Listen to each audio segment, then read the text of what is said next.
Hello and greetings to all. The purpose of this video is to continue the conversation of Huitzilopochtli and what I refer to as decolonized spirituality. Now, the title of this video is Huitzilopochtli is that spark of consciousness that we borrow for a time. Part of the overall task of decolonization is decolonizing our dietary habits. As part of decolonizing our dietary habits, we must also abstain from consuming certain substances which not only keep us colonized but are also detrimental to our physical and spiritual health. Given an overview, a collective overview of my life, sad to say there is much boozing involved.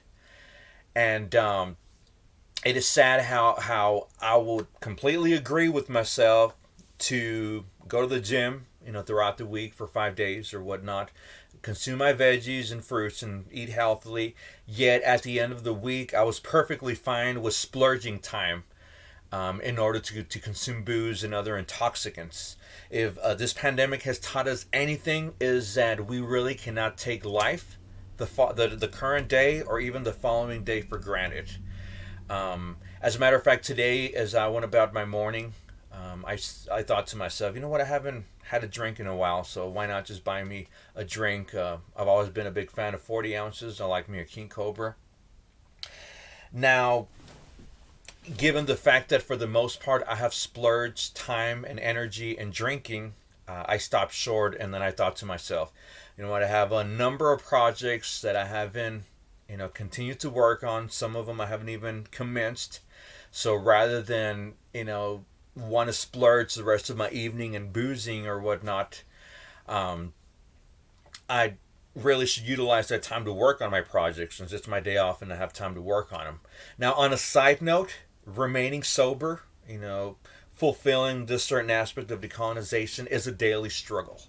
I do not intend to perpetuate the stereotype of the drunken Indian or the drunken Mexican, whatever, but for a decolonized brown person, it is a bit harder oftentimes to decolonize a certain aspect of our lives, to abstain from drinking and consuming certain substances.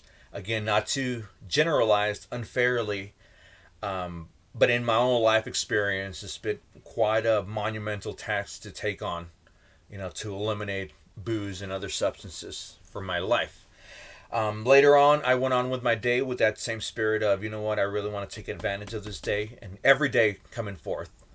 I was infected of COVID in February. As a matter of fact, in the afternoon, I got on social media and I was given some very sad news that 3 acquaintances, a total of 4 acquaintances that I knew, at one point I was friends with them, but 2 of them at least passed away due to COVID complications. I mourned for a while, even though they were just acquaintances who in their own time were friends of mine.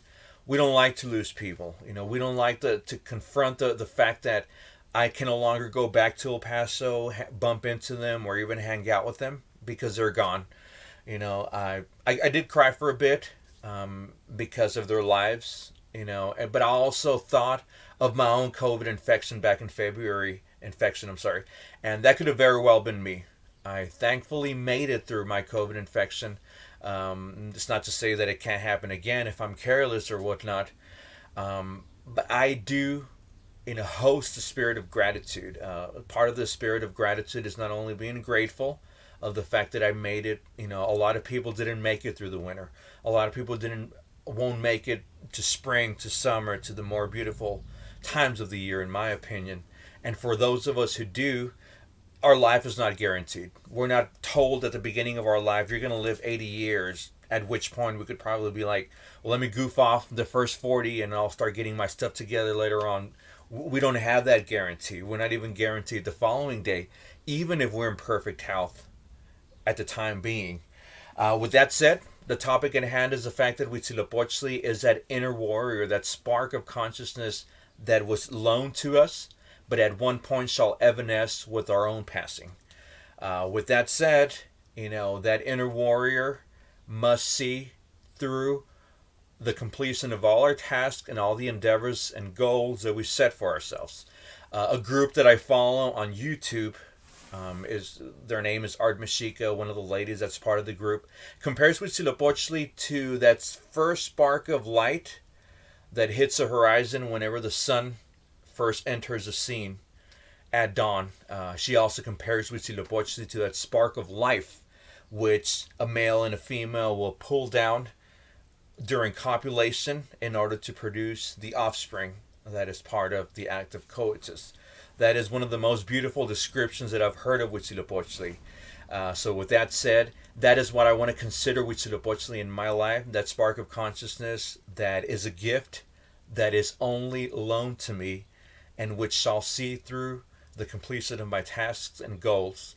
I will complete this topic further, just as the other topics that deal with Huitzilopochtli and decolonized spirituality. But for the time being, like, share, and comment, and let me know what you think in the comments.